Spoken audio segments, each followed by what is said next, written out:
अफगानिस्तान में जलजले के झटके, रिएक्टर पैमाने पर जलजले की शिद्दत 4.3 दर्ज की गई है। एक हफ्ते पहले भी आया था जलजला, 22 मार्च को अफगानिस्तान में आया था जलजला।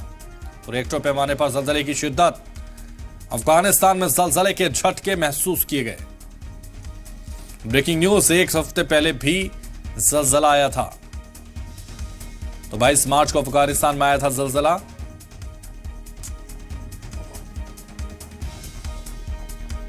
अफगानिस्तान में जलजले के झटके महसूस किए गए हैं।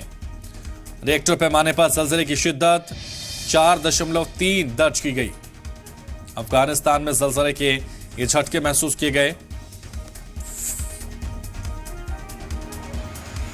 एक हफ्ते पहले भी आया था जलजला, 22 मार्च को अफगानिस्तान में आया था जलजला।